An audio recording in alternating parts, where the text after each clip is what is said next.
Hey, good morning. Let's continue our lecture. So part of the large part of forgetting that there's this early modern world where knowledge was a lot more hybrid, there were a lot more different kinds of collaborator participating in the growing of this new knowledge form was actually Europe's gradual growth into becoming different forms of competing superpower.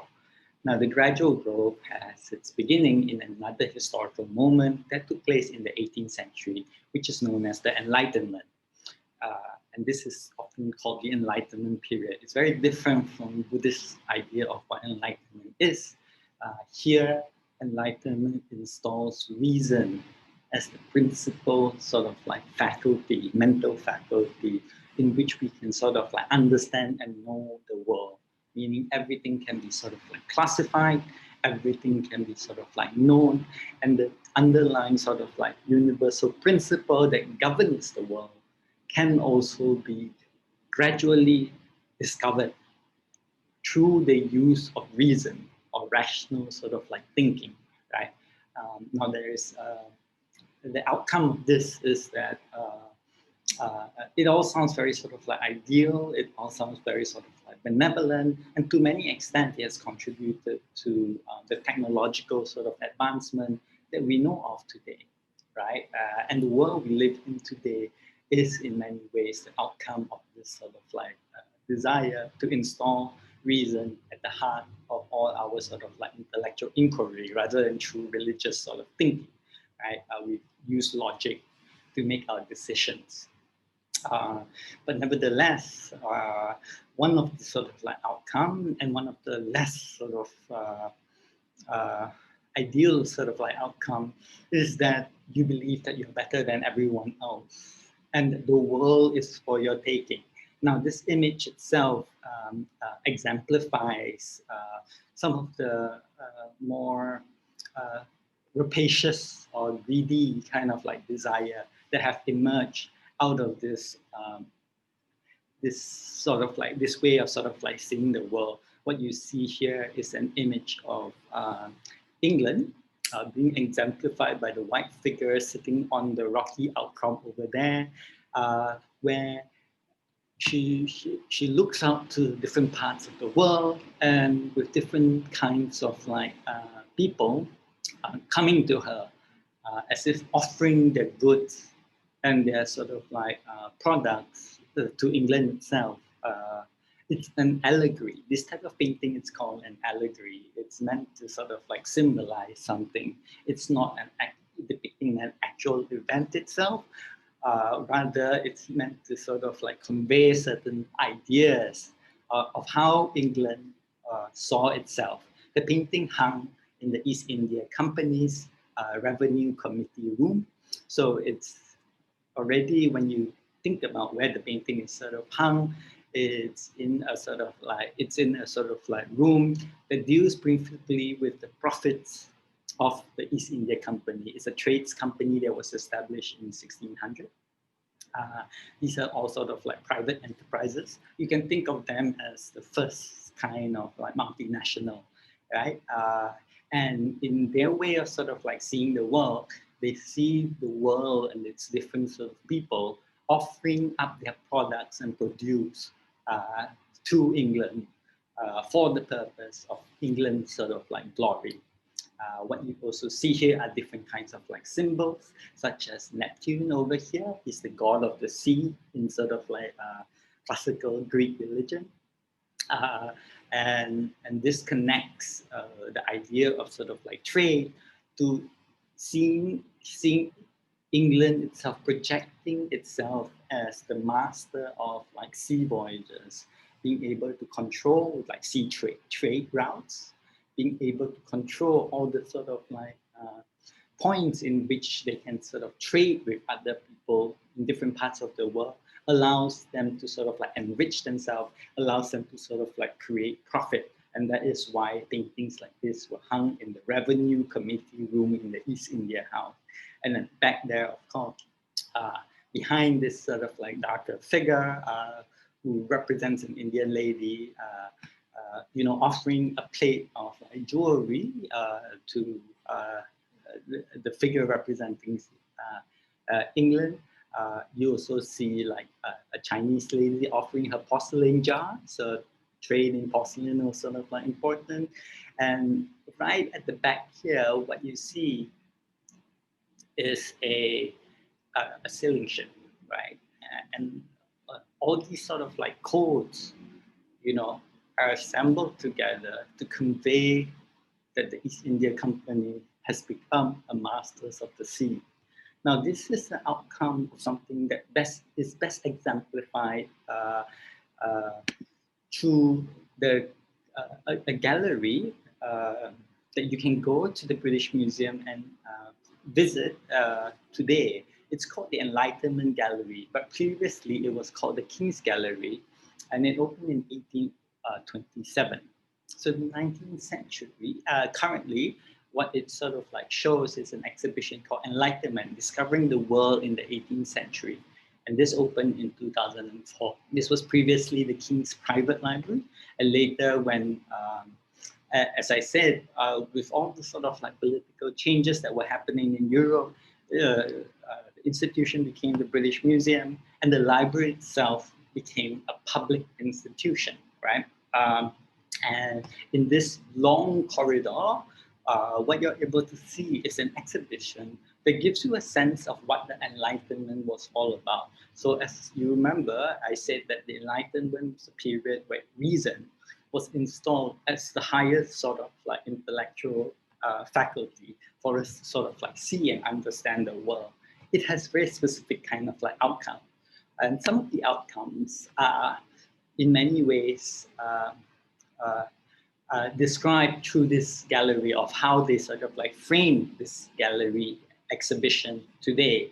There are different themes that this idea of the Enlightenment touched on. One is trade and discovery, the discovery of new land, the opening up of new trade opportunities as a result of that, the traveling of sort of like, and discovery is very much tied to this idea of trade in order to enrich itself. The East India Company was a company that projected itself as there not to sort of like not sort of like going out into the world for the purpose of conquering other land, but for the purpose of peaceful trade. But then, of course, trade itself is a very sort of like tricky term. It means different things to different people. And then there's a section where it looks at religion and ritual. Now it's about sort of like classifying different sort of like religion, and also about the changes in sort of like attitude where you can actually sort of like see and know different religions in different parts of the world. It's a study of sort of like, it allows, the Enlightenment was a period where there was intense sort of like study of sort of ancient script. It's an attempt to sort of classify different parts of the world. It's in a belief that arts and sort of like civilization can be understood and classified in a hierarchy, right? There's also the birth of archaeology and a sort of like new interest in sort of the natural world. Of course, at the same time, royal households were also sort of like collecting paintings and other crafts objects. But the reason being privileged, it also led to the collapse of very many different old orders, the decline of religious beliefs, a newfound confidence in man, him or herself, and the belief in the equality of on some level of all human beings, leading to, of course, the erosion of absolute monarchy, but also equally in the belief in the subjugation of everything that is considered non-human under the rule of human being. And therefore, you also have things like slavery, because slaves were considered as non-human. But eventually, what you then recognize as sort of like human needs to be sort of like treated equal. And therefore, when this is a very interesting sort of like period where the paradox emerged, right? As long as you're sort of like treated as a human being, you're recognized as sort of like equal. And this led to also eventually, due to the various sort of like rebellions that sort of like happened, the abolition of sort of slavery. So the museum was conceived out of this new order and emerged from the chaos of social cultural change in Europe. After many different revolutions or different sort of like reformations, political reformations, institutions were set up to safeguard what was previously private collections for a new kind of population that emerged, this idea of the public, right? The museum actually comes from the word muse. It's meant as a temple for inspiration. A muse is this sort of like Greek idea of the goddess of creativity. It's meant to sort of like give you inspiration. But the museum serves as a temple of inspiration where the past can serve as a kind of like inspiration for building a future society.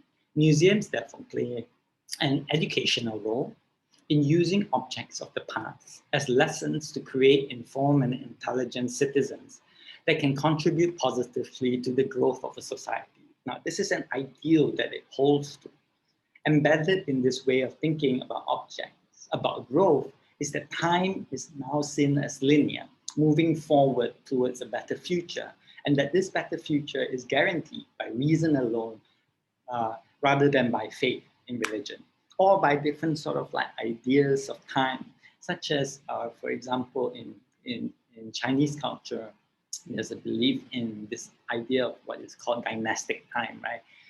When a ruler has sort of like is corrupt or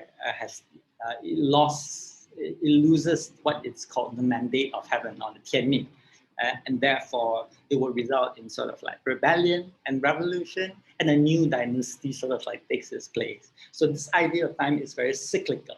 A new dynasty will replace something sort of like older, and it goes in sort of like cycles again and again and again and again, rather than in linear fashion. I mean, everything sort of like progresses from one point to another point towards a gradual growth towards clearer and towards a better sort of like society. The museum has a central role to play in this new way of thinking about time. And this time is thought to be universal. It applies to the world all over the place. And today we continue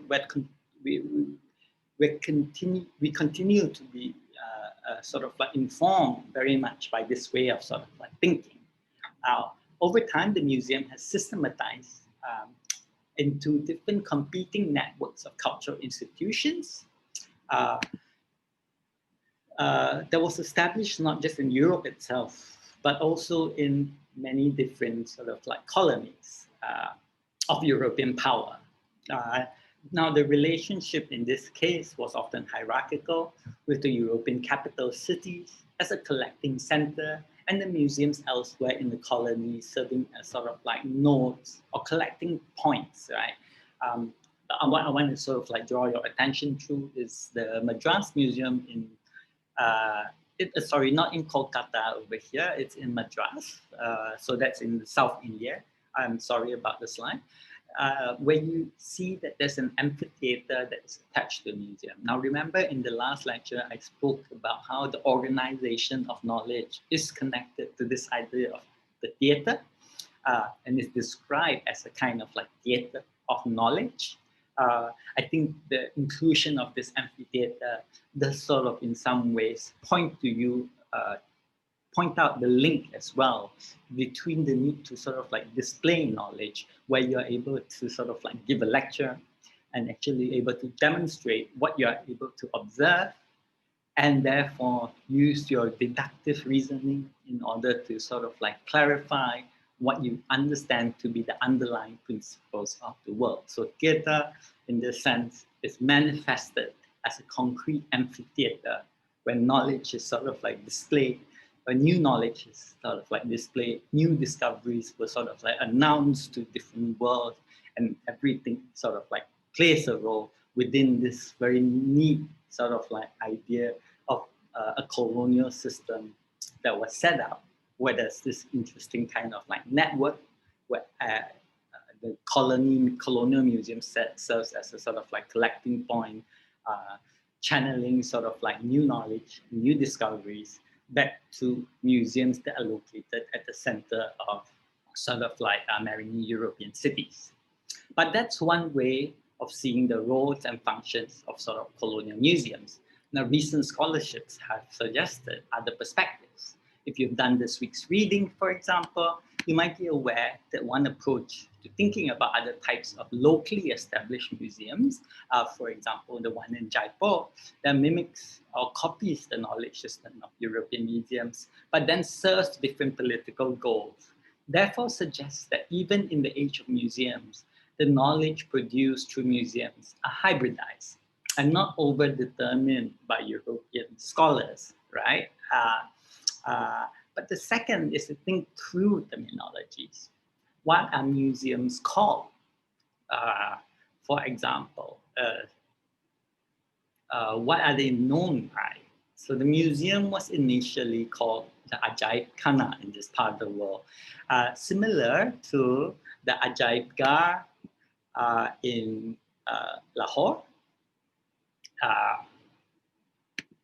The term Khana itself refers to a hall. Similarly, a library in the Malay world was not called the Perpustakaan, but was called instead the Kitab Khana. So the Ajaib Khana in this sense meant a hall of wonders of marble. Thinking through terminologies help us to see different cultures, placing different emphasis on how they sort of like interpret this space or this institution, right? Colored not only by local expressions, but also worldviews. For the Japanese and later the Chinese, for example, the term Bowu can be traced back, the term used was Bowu, which can be traced back to Zhanghua, sort of like 290 Common Era sort of like manual called Bowu Zi, Records of Diverse Matter. And it also evoked the museum as a site of wonder, as much like the historical sort of like 290 CE compendium of Chinese stories about natural wonders and marvelous phenomena. And this then sort of like colors and shapes, I guess, even, travelogues such as Wang Tao's 1890 Manushui which is the records of leisurely travel, where you can see here in one of the lithographs that was sort of like produced, a visual record of his travel to London, where he visited the Natural History Museum.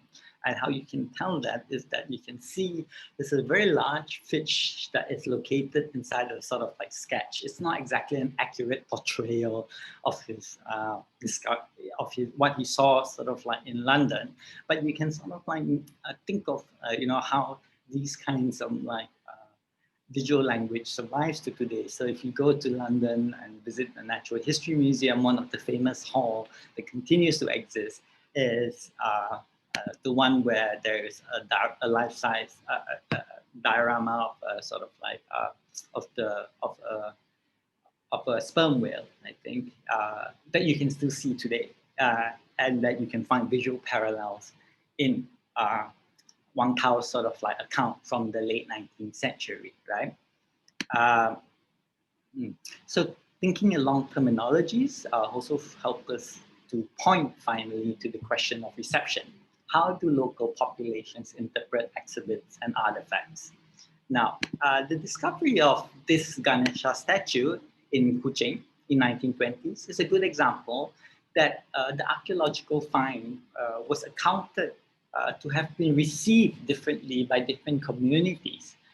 The accounts mention some left offerings in front of the Ganesha statue, but not just sort of, we don't only see sort of like just offerings being sort of like left in front of the Ganesha statue in the museum itself, but there are also other ways in which different population approach and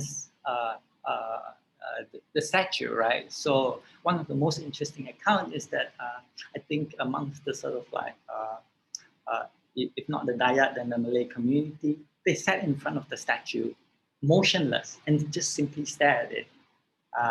Now, this account, for example, of sitting in front of the Ganesha statue and just staring at it really challenged the convention of how we're expected to view the object and interpret the statue as an archaeological or artistic record of from the past, and points to other equally active interpretations that suggest different ways in which the museum functioned as a site for meaning production by a host of diverse populations.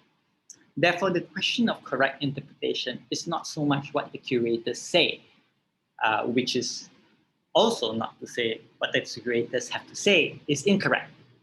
The study of reception instead points us to the possibility of thinking more broadly about how different cultural practices actively contribute to the meaning-making process as they participate in the museum culture, sometimes deviating from the expectation and the norms of museum etiquettes and rules. In this way, what we see is a process of negotiation taking place. So today, for example, if you were to go to the Cambodian National Art Museum, it's not surprising to see offerings being placed in front of the Buddha statues.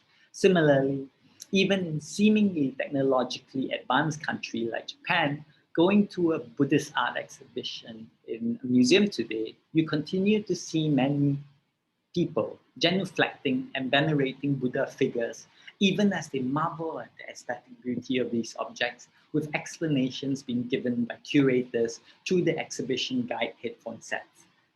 So two ways in which you can see and understand the object can coexist together. They're not mutually sort of like exclusive in this sense. And people are always playfully reinventing how we can sort of like understand and make these objects sort of like relevant to themselves. And thinking along these lines helps us to understand meaning making in a much more sort of like broader terms. And I want you to actively think about that, because as artists today, for example, and if you have read this week's sort of like reading, you see that museums are also sort of like opening up their doors to different sort of like people, especially artists, to work with older objects, to provide new, fresh set of interpretations. And often these are done through very creative means. They're not sort of like just textual interpretation, but allowing sort of like new visual kinds of like interventions, as it were. So these were often sort of like interventions on older objects to allow us to sort of like see the objects anew, to ask new sort of like fresh set of questions that you'll never get through just looking at it on stylistic terms, for example.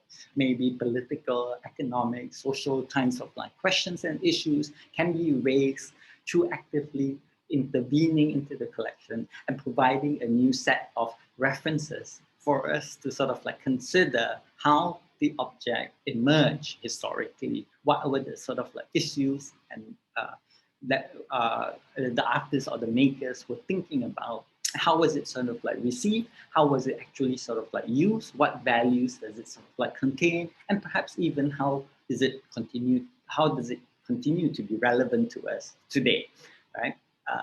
So with that, what I want to do is also to share with you a really fascinating sort of like way in which, a colonial museum has been sort of sharing its collection and making it part of this sort of what is called an open access, under an open access sort of like policy to allow different publics all over the world to interpret its collection as they see fit.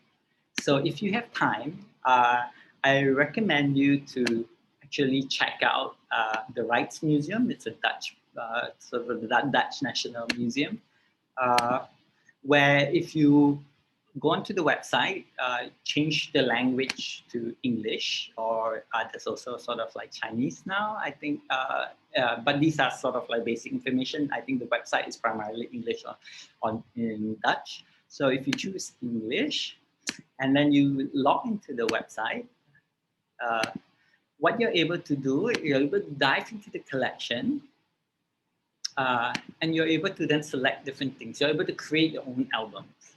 So these are some of the albums that I've created. You can add me, you can find me there under my name, Simon Soon. I created different sort of like albums of things that I like, and I sort of put them together, assemble them together, whether for teaching or for sort of like inspiration. For example,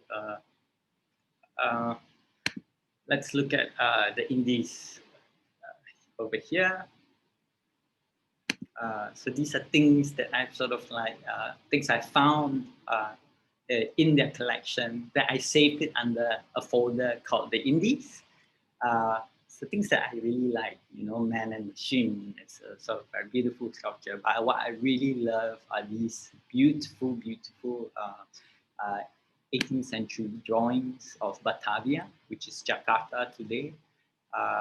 And you get to see, for example, this drawing of a procession that was taking place from the 17th century, by this Walton Schuten.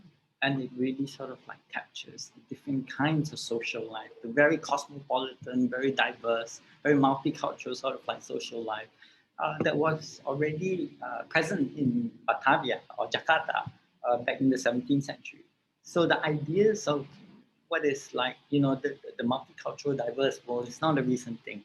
It goes back into time. And what you get to find here are also sort of like